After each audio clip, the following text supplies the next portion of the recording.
Hey everybody, we're gonna get started with just inviting as we normally do. How are you all doing now that the sun is shining? I know how I'm doing. I know how it feels to me, my spirit, my skin, to be out, to be breathing, to be in a flip-flop state of mind, like totally grateful for this sun today. I can't even tell you how much I've been craving it. So, I mean, if any of you know anything about me, I've consistently talked about how much the sun and the weather matters to me. So I'm just taking a minute to invite a few of our beloveds into this space.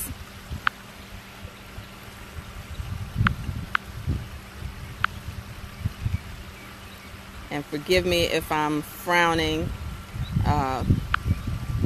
It's only because of the sun, which I count it all joy.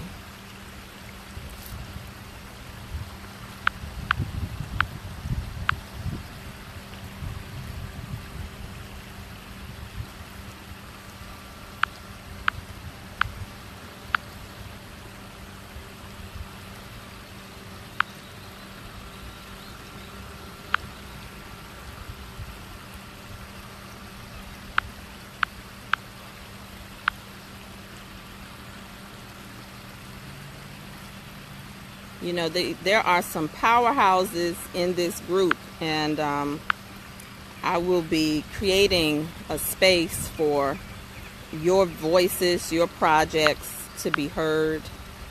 So I want to, especially those of you who are consistent and engaging, and also very much present for your sisters. You know, I definitely have a vision of shared intellectual property and thought, and also a spiritual economy.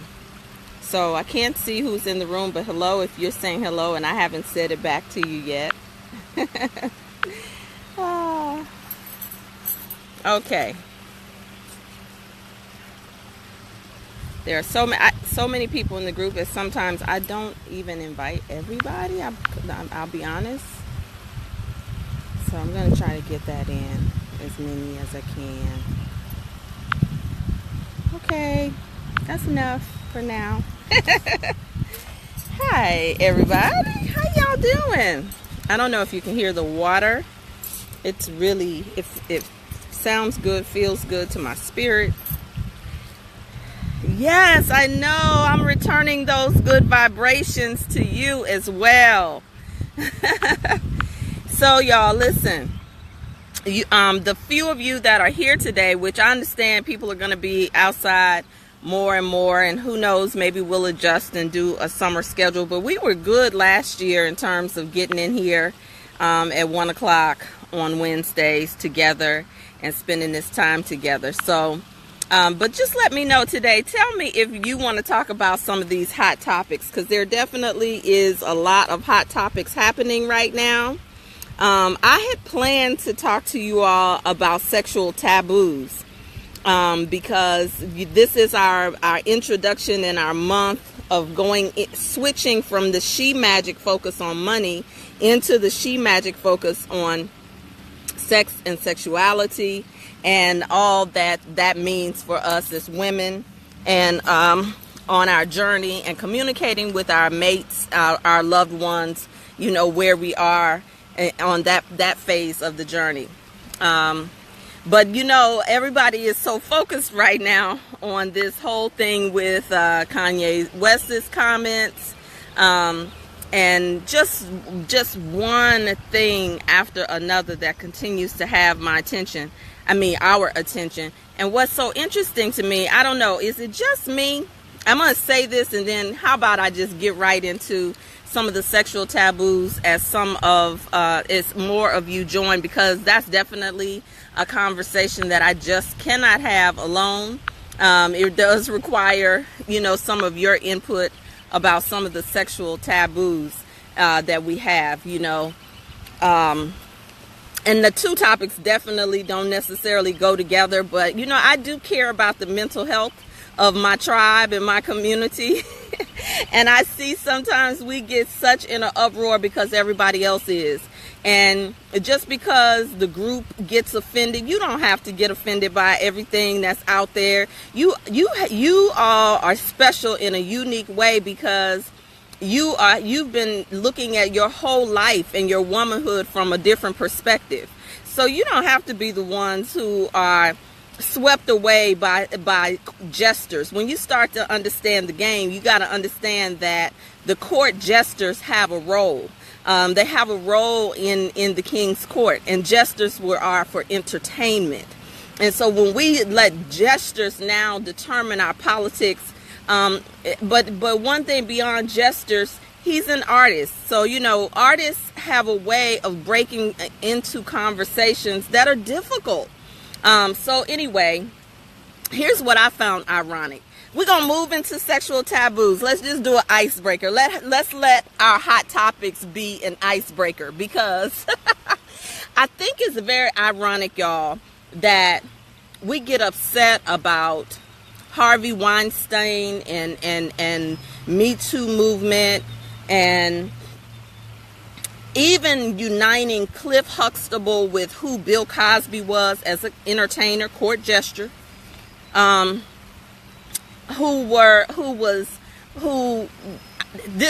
not justifying anything, but I find it's so interesting how emotional we become about that. When so many of us have not told the story of our own sexual abuse and sexual trauma.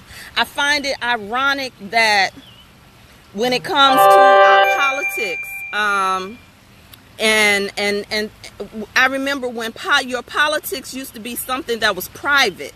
That was not something that you just sat in the beauty salon and talked about. Like, you know, my mother taught me people don't have a right to ask you who you vote for. You don't have to answer those questions. So what makes us think that everybody has to have the same politics? Like, where do we get that stuff from? Then it's ironic to me when it comes to freedom of speech and progressiveness, that we can't sit down and reason together of asking another person, well, how did you arrive at that conclusion? That we automatically, social media has us assuming that people are just wrong or crazy. And how dare we, any of us, talk about who's crazy when many of us have not checked our mental health, or we do not stay the course of healing the pathology in our own families. So the sexual abuse, even the sexual desires. How many people who are bisexual or fluid sexually, or have tried, been curious about something? How many of you who've been curious about something but you don't tell anybody? So now we have a platform called social media, and so I see posts like, if anybody defends Kanye West, I'm gonna block them. Anybody on my timeline that is pro Donald Trump, I'm deleting them. Anybody nobody can come on. I've seen so-called spiritual voices who say you don't have a right to have an opinion on my page. I don't get that. I don't understand. Can y'all help me understand it? I'm not trying to be right. I want to hear from you in terms of your point of view, but this is just an icebreaker. I do want to get into the sexual taboos, because there's so much that's taboo with us. And maybe this is a great segue because of everything that's happening in the news. But what about your vision? What about your bliss? How does being focused on every breaking media story serve to distract you from your vision? Because every time we get emotional about something and we don't know how to reason or ask questions or listen. I actually had an opportunity to watch the Kanye West interview with Charlamagne the God, and it was really interesting. The dude actually explained everything that he said, so it's no need to wonder or fill in the blanks or make assumptions or say anything on his behalf. About his mental health. He talks about his mental health. He talks about how he arrived at some of the conclusions that he talked about. But many of us don't take any type of educated decisions about something, and then we don't question the education that we already have. Where did you get your understanding? Do you believe that everybody's supposed to be a Democrat? Do you believe that there's a difference between Democrat and Republicans for real in the grand scheme of things? I mean, I'm asking y'all. I know y'all watching. I can see who's watching, but I'm asking you, where are you all on these hot topics? Or are you aware enough that they don't become hot buttons for you? That you don't have to jump into every fight every time the media gives you one, or every time an entertainer says something. Even for, I probably have to do a whole different broadcast on the R. Kelly if it matters to you. But even with that, it's like, be careful what you lend your energy to. It's basically all I'm saying, because, we're in a Scorpio full moon. We're just coming out of the edge of the Scorpio full moon. So therefore, and I notice your Facebook post will tell you, you can see the trending of thought, right? My Facebook post reminded me that last year, this time, there was another hot topic brewing that had our attention. I made similar posts around this time last year, and every time there is a major cosmic event, I notice that there's always a huge upset in the press, in the community, to drive our attention and our energy. That is, I'm going to say this and get up off of this topic, and I welcome your comments, your thoughts on it before we switch into sexual taboos. You all are energy generators. You are a source of energy. Your melanin is a source of energy. And so therefore, when you don't know who you are as the greatest crystal on the planet, then other people know who you are, and they draw off of your energy, your emotional upset. And we willingly give up our energy to anything that looks like it's racism, that looks like it's anti this or anti that. And there's a point in spirituality where you are not attached to isms, because isms are created by the ego. Feminism, racism. Come on now, you put in some isms. All isms are created by the ego. And Kanye West, poor thing, he using words like a simulation. What he's talking about is the Matrix. But I'm gonna say this. I said I was gonna say this and get off of this. Just because a person is great and brilliant in one area does not make them strong in another. And I don't think that the brother knows how to communicate. I used to listen to watch Yolanda Adams. I love her, all-time favorite gospel artist, female, beautiful, all of that. But it was hard to listen to her radio show because she just was not, and it may be some of you where it's hard for you to listen to me. I mean, because I go in and out of my intellectual to my country, to my whatever, to channeling from one minute. Some of you who don't know me, you may say, well, damn, wait a minute, where is that coming from? What book is she citing? What's her source? What, you know what I'm saying? So what I'm saying is, it's like, there is an articulation of spiritual truth that's so deep that sometimes it should be left to people who are able to translate it. So anyway, you all didn't say much about it. I know that, yeah, you said classism, that's a ism. Heterosexism, that's a ism. You can name any kind of, there's a certain thing called adultism. Some of us are adultist when it comes to children. Or so any of your isms, when you and there's a place where you are not attached to isms in your spirituality. You don't have to be there now, but I'm not gonna be positional about anything. And when I get really positional about something, I know that there's something in it for me to investigate. It may be something more for me to know. So listen, is that a good segue? I love, Nina says, how about me, some Nina-ism to go along with those isms that are all out there. I know. Yeah, how about that? Let's talk about whatever your name. Put your name in the chat and put ism. How about a Latanya-ism, a Nina-ism, a Ariel-ism? Yes, let's be about the business of our own isms. How about that? And that's a powerful word, even isms, because the ism represents the I am consciousness for real. The isness of God comes from the I amness of God. So anyway, let's talk about some of these sexual taboos. Yes, Reneeism, honey. How about we get into that? So let's talk about some of these sexual taboos, y'all. What are some of the sexual taboos that you are aware of? If you post it in the comments, I'll do a disclaimer for you. It does not necessarily mean that you are attached to these particular sexual taboos. But what are some of the sexual taboos that you have or you are aware of? I'll put the one, a big one, a sexual. All right, Cecile-ism over here. Let's talk about some of these sexual taboos. I know a big sexual taboo for some women is all right, DNA-ism. Okay, Dana. Sexual taboos.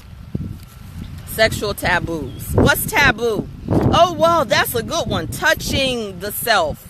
Masturbation, I forgot. Listen, that's why I'm asking y'all, because once again, when you start to detach from certain things that you no longer claim, it's good to check in and get the pulse. So you're right, I almost forgot to go, oh, promiscuous women, that's good.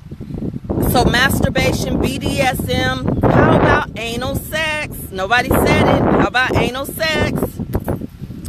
How many of you know that it's taboo even to give oral sex? Oral sex is taboo. There are some women who are proud to pronounce that they don't give oral sex, but they might receive oral sex.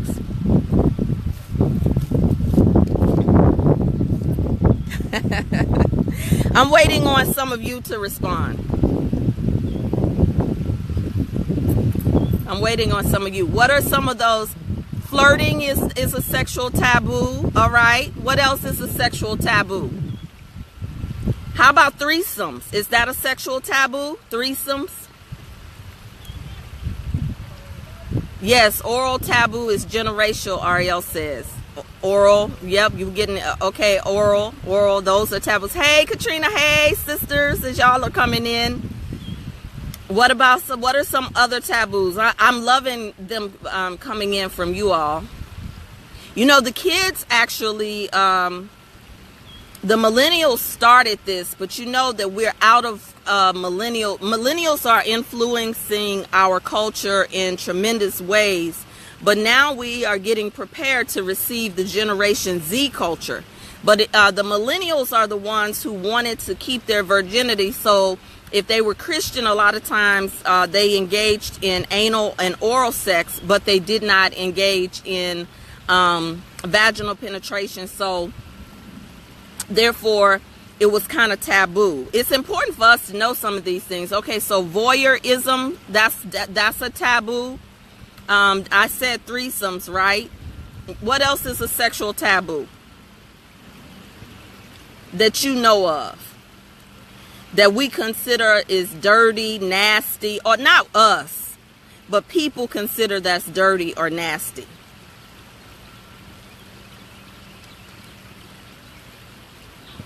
How many of you think that there are people who really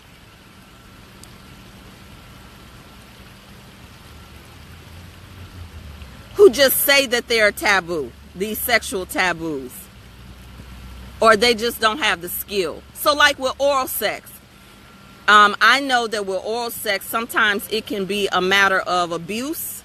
Sometimes, hey sis, how you doing? Oral sex can be a matter of abuse. Sometimes it's just hard if you had a bad experience when it came to oral. What you mean, same as sexual experiences, Ariel? Help a sister out. Give me a full sentence, because I don't know what that means, especially with the timing that the messages come in on Facebook. Virginity is also a sexual taboo. And sometimes virginity shapes our whole view around sex, because there are some of you who are still trying to be good girls in the bedroom, not to mention preferences. I wanted to have the discussion because when we talk about some of these things, I know a lot of times when women start to pursue pleasure, a lot of times the pursuit of pleasure is basically to please someone else first, and then maybe there's this thing, the next level is guilty pleasure. You are pleased by it, you're enticed by a particular thing, but then you feel guilt afterwards, right? Oh, porn, watching porn is a good one. That is a sexual taboo. So let me see, how can I break this down? Anybody want to come on live? Just hit the button and I'll bring you on.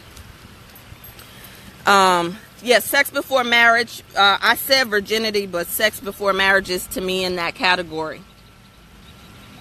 So my first question is, where did some of these things come from? You know, does your sexuality and your preferences, are they fixed? Or are you flexible? Are you flexible to explore some of the things, or interested in even learning about some of those things? So for instance, there's certain things I'm not interested in, and I'm clear about that. And those things I'm not interested in is because I know myself, and I have given myself permission to explore some of my limits. I want to give you a term, if you hear it, it's one of those juicy terms. I'm going to teach on it a little bit more in the rites of passage process, but it's called pushing your edges. It's one thing to know what your preferences are, but when you find yourself protesting something, it may be some information there for you. It doesn't necessarily mean that you have to engage in it, but it could mean that there may be some trauma, judgment, or restriction around it. You know, I know for many of you who are Christian, you may have found some relief when preachers preach on the bedroom being undefiled, meaning what you do there is private. But do you know that at one point there were laws that would if they found out that you were having anal sex, and still my sister-in-law, I don't know if she's gonna be watching this later, shout out, well, I'm not gonna say her name, but she sent me this little text saying in the state of Louisiana, it's a criminal offense if you are found to be having oral sex.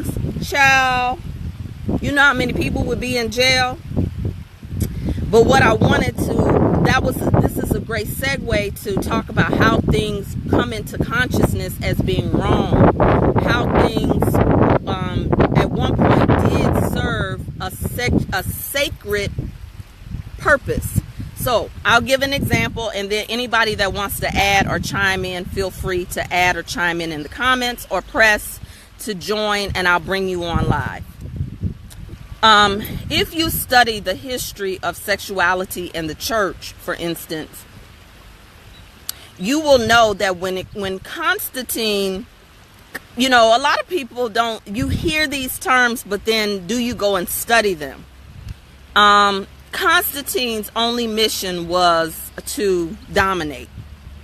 And any of the tribes or communities that did not adhere, conform, they were either banished, some of them were outright killed. So, how many of you have ever watched, put a number 1 in if you've ever watched the Da Vinci Code. I'm going to show you how entertainment will tell us truth. A lot of times entertainment and entertainers, they test the pulse of the consciousness of the people to see if the group is ready to go into another level, just like the whole idea of homosexuality. Okay, the Da Vinci Code. Yes, come on, I'll wait on the number 1. So we got 2 people that have seen the Da Vinci Code. Okay, the Da Vinci Code. I want to stay with it. Okay, number 1. I want to see if maybe 2 more people have seen the Da Vinci Code. Okay. You just couldn't put a number 1, huh, Ariel? Okay, so the hey love. So the Da Vinci Code, if you look at the Da Vinci Code, it's giving you some clues. If you read the Da Vinci Code, it's even more powerful because there are a lot of truths. In fact, there are so many truths written in the Da Vinci Code that it had to be written as fiction. It had to be written as fiction. There are certain books that have to be written as fiction. I'm just checking, y'all. Let me see. I don't have my glasses on, and I see a little hole. I want to make sure this is not a snake hole. Okay, nope, that's not a hole. Okay. Look, your girl got to check. So when it comes to the Da Vinci Code, oh, God, okay, see, I don't know the little shortcomings. You know, there's a delay on here. So when it comes to the Da Vinci Code, the movie always condenses the truth, the book, okay? But if you go towards the end of the book, where the whole story basically is about the woman being the Holy Grail. Key terms for those of you who are those who study and show thyself approved, these are some key things: the Da Vinci Code and the Holy Grail. Much of the church was built around the secrets of who the woman is. And this is why when we talk about the age of woman and the age of sexual freedom and all of that, it is because there were tribes who used sexuality in order to manifest, to communicate, and to do sacred rites and rituals. The Catholic Church actually participates in a lot of these things as well. So when they finally get towards the end of the movie, there was a scene where they peep into the room, and basically they don't overtly tell you, but in the book, if you read the book, then you'll know that they were having sexual rites. That is partially true, because when Constantine was trying to take over the church, essentially what Constantine was, he could not oppress those who were sexually free. This is chemistry. This is alchemical, because your mind, and this, I'm not talking about perversion. Actually, what happens when it comes to perversion happens when you suppress the truth of an individual. Now, there are some animalistic things that I just can't speak on that came about through folly in cultures that are very primitive. But it does not mean that all primitive cultures engage in perversion. Let me say that disclaimer. So when we look at sexual rights, there were communities of women and men. Women selected their mates. They knew who they were. This philosophy of waiting to be chosen, and a man who findeth the woman findeth the good thing, well, that's a true statement. But it becomes some type of gospel of that you have believed that you have to be found, you have to be picked, you have to be chosen. But when a woman knows that she's chosen, she has sovereignty over her mind, her body, and her spirit. Therefore, there were women in this culture who were groomed long before that culture into tribal cultures where women selected their mates based on what they were wanted to manifest in the world. So sexuality did not become something that was perverted until man became perverted in his greed and his decision to try to rule over the minds of the people. This is how come when you get something like the Bible that came, there was certain text. What if I told you that there are several codes in the Bible of sacred sexuality? Would you believe me? How many of you have studied that? How many of you have actually studied it? Not only that, you all should know, those of you who have been trained in traditional Christianity, the reason why I'm talking about this and traditional Islam, because the two religions are not as different. They come from they come from brothers. Do we understand the story of the brothers, of how Islam came about? Many people who condemn other religions have never even read the book, studied the history of those religions. Just like we don't study how our sexuality has evolved over time. First of all, it started off from a high place. It devolved, and now it's evolving again. So when we talk about oral sex, for instance, there are ways for you as a woman to engage in oral, particularly male-female oral, not just, I can't speak totally on female-female, but even female-female, there's a history of the double goddess that was used for a sacred purpose. This is how we study the history of the geisha, the history of sacred prostitutes and that type of thing. And I'm not saying that you have to change what you believe. I'm not saying that you have to engage in any of this activity. What I'm saying is there is a history that is more sacred than this perverted culture in America that we know of, and some places abroad as well, internationally around the globe. Let's face it, womanhood has been perverted by patriarchy. So the patriarchy has perverted many things.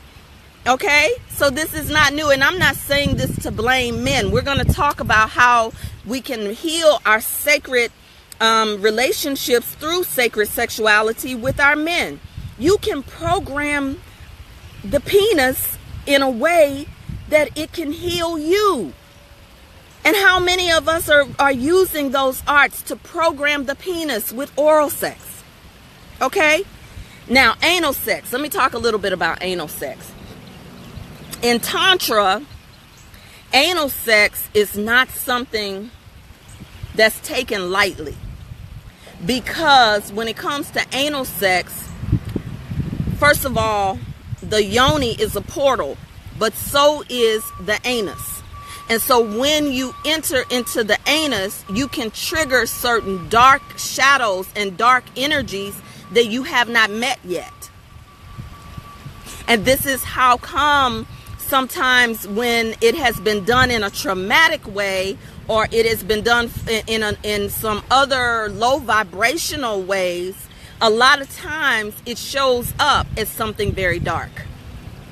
That does not mean that it cannot be done, but anal sex is something that needs to be done after preparation, skill, and such. Okay? That's really taboo for you? Okay. Okay. There's so much I could say about this anal sex from the place of sacred sexuality, because there are a lot of men who you may encounter who may enjoy it, but they're afraid of it as well.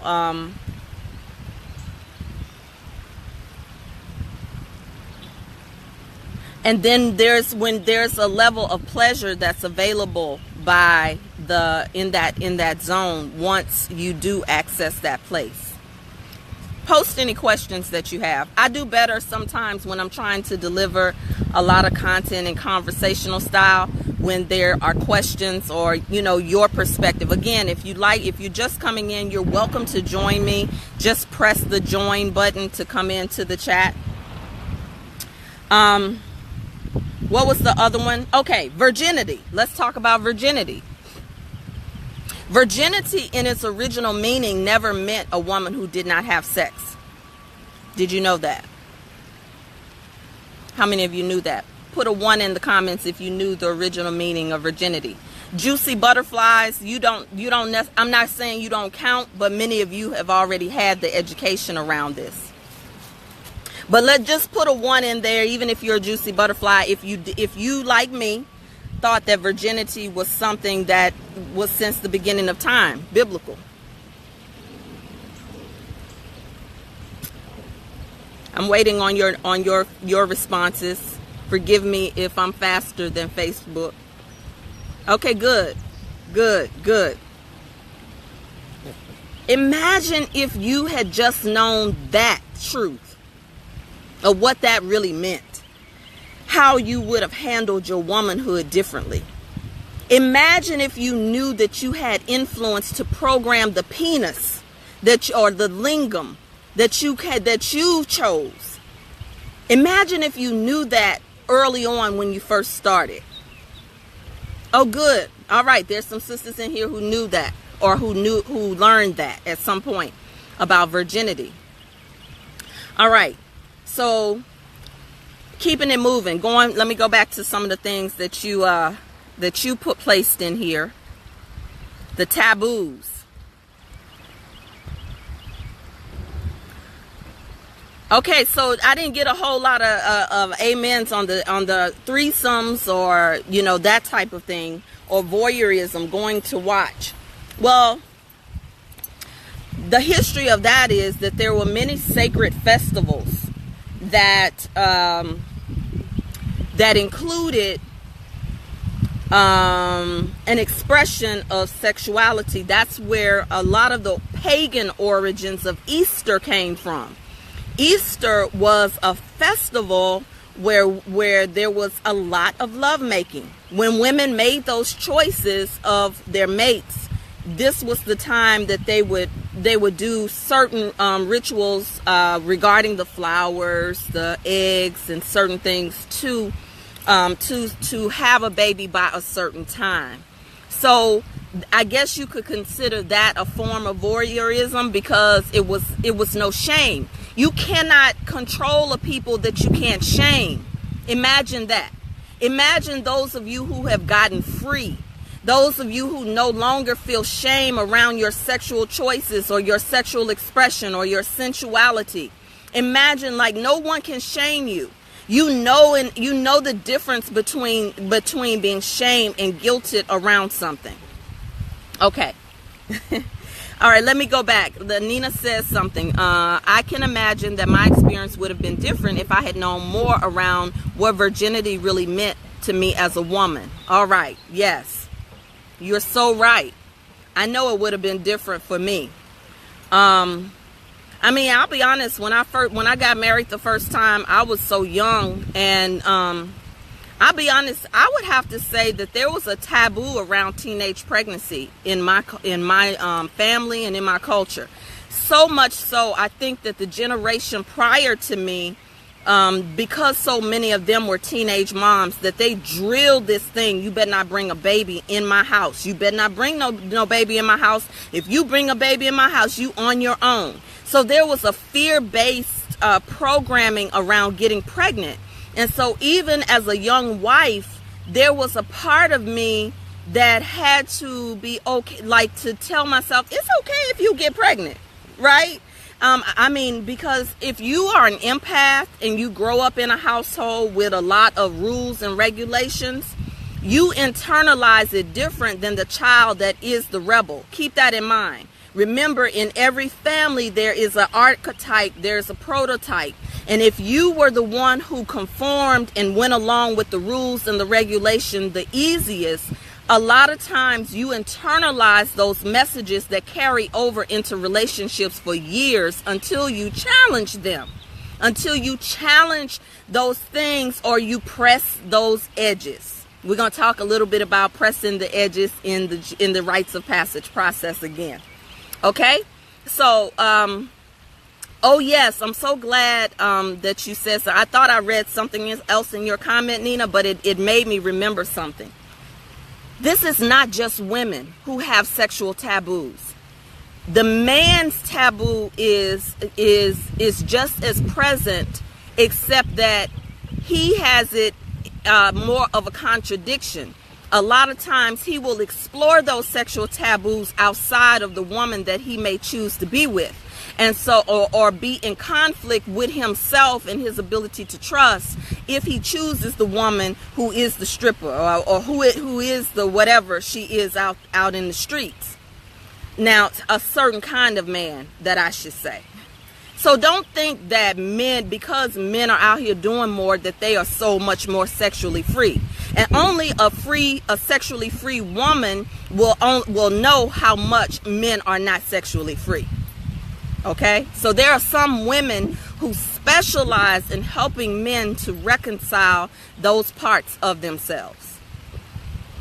So, all right. So let me go back to some of the taboos that you mentioned. I'm just dropping seeds, right? Because I want you all to engage the conversation as well, because I want to know how many of you are interested in this giving good head class. How many of you who feel like you have room to learn some skills around blowjobs and stuff like that? Like, straight up. I'm just curious. You don't have to place it in the comments here. If you still have some inhibition or you don't trust social media, you can send me an inbox. I think I'm going to do something very special on, just having some fun, relaxing, and getting over our gag reflex. I think I could start at that basic level for us, right? I can't do a special session on anal sex for you, but I can offer some other tips around even that, right? I know that's right. Come through, juicy butterfly, and tell your truth, huh? Come through. Come on through, girl. Let me say this as I get ready to close out. These are conversations that we learn in tribe, in intimacy. These are conversations that happen for us when we were in possession of ourselves, that we passed on. But where does shame and guilt enter into our picture? You see, it's not going to be somebody that's going to come and give you permission. You're going to have to explore it. You're going to have to decide on your own. Are those taboos going to become a restriction point for me in my relationship with myself first? And let me tell you, there is something so spiritually deep about being able to access these parts of yourself. It starts at the level of preferences, because we assume, or maybe we don't assume anything around our mothers being orgasmic. How many of you make the assumption that just because your mother has a lot of children that she's orgasmic? Have you ever had the conversation with her? Has your mother ever had the conversation with you? Have you had the conversation with your dad? Has your dad had a conversation with you? Why? Curious. So how did you learn? Where did you learn? Now, there are some of you I want to address. There are some of you who are so naturally sexual and so naturally free. And some of you have not ever been taught how to use that energy in a way that can serve you. Therefore, it is held in shame or low vibrational energy. And that is why many women are intimidated by the whore archetype. And that's why we worry about cheating and all of this foolishness. But nobody can cheat you but you. And if a man goes out and does something, it's because of choices or truth and lies. And so what really offends us is betrayal. But we have to look at the contracts that we're operating our relationships and our sexuality on in order for us to find out if we're on automatic pilot or are we programming our own reality. Now, you can say that certain things are not of God. I know some of you may not post that in here, but that's some of the things that we hear. That's some of the things that we repeat back to ourselves. That things are not of God. But if it was not of God, how did God create your sexuality and your pleasure, your nerves and your nerve endings for pleasure? So I'm not saying and advocating for anything in particular here. So don't get it twisted. Just because we're having a conversation does not mean that we are promoting. It goes right back to the hot topics that we just discussed in terms of positions and isms and that type of thing. Maybe we need to talk about sexual positions next week. But my grandmother just happened to mention that she had a lot of children, 12, but it wasn't due to her appetite. This was her first time I ever heard her say anything sexual. Oh my God, that's such a good point. There are so many women who have had children, but they were in relationships where it was almost like a rape. Where there were so many women who they didn't have any consent over their bodies. They had children, but it was because they believed that they had to have sex with the man. Y'all remember that scene in The Color Purple with Celie and Mr., where she said Mr. would do his business? That is a real reality for some stories of women, even to this day, in global communities. In global communities and some immigrant cultures, the rate of molestation and forced sexuality is astounding. I remember facilitating a workshop for Latina women. Some of the things that you think that we are taboo about, you would be surprised in immigrant communities how long it takes them to tell the truth about their brothers and their cousins who are having sex with them. Listen, y'all, that's how come, who has time to be talking just about Harvey Weinstein or Bill Cosby? Did you know them? Because you are sitting next to a woman oftentimes at work on the train who has experienced molestation and abuse and trauma, or has had herself restricted in some way and still has not given voice to it. We have to end the hypocrisy that we have and the disconnection around the things that we have considered taboo. Dana says, I learned with books and experience with really good partners that took their time. Other things just came naturally. Yes, right now. And there are some of us who are natural sensualistas. We're designed to be in touch with our sensuality. But other women sometimes don't even make it safe for other women to be who they really are. And it has a healing purpose. It has a purpose for manifestation. Even if you embody a lot of mother energy, the mother energy is highly sexual and potent and powerful in terms of warfare. We have to be able to just talk about these basic things so that we can go to the higher level things and also have some fun around it, right? So send me a note in the inbox. On the third Thursday, we will declare. We're going to have some pleasure talk and exercises around. Right now, I'm thinking about giving good head. The head doctor. How many of you are interested in becoming a head doctor? Oh, yeah. So anyway, ladies, I enjoyed your feedback today. I would love to hear more from you about these taboos. Let's keep the conversation going. Post your comments below, right below, on some of the taboos. You can post quotes, links to videos or something. We can keep it light and we can go deep.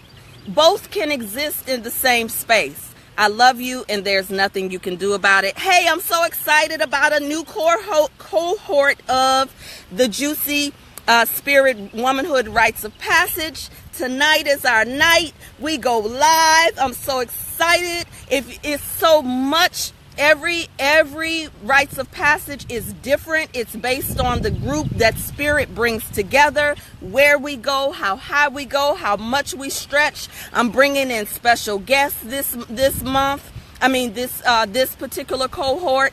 We're gonna have a good time. If you are an alumna, get with your girl. Especially if you're one of the ones from the 7-week process and you got grandfathered in, honey, you have not had the full 6-month process, which is life-changing. That the end result is that you can do womanhood on your own terms and define your spiritual gifts and how you express them in the world. I love you, and there's nothing you can do about it. Talk to you later.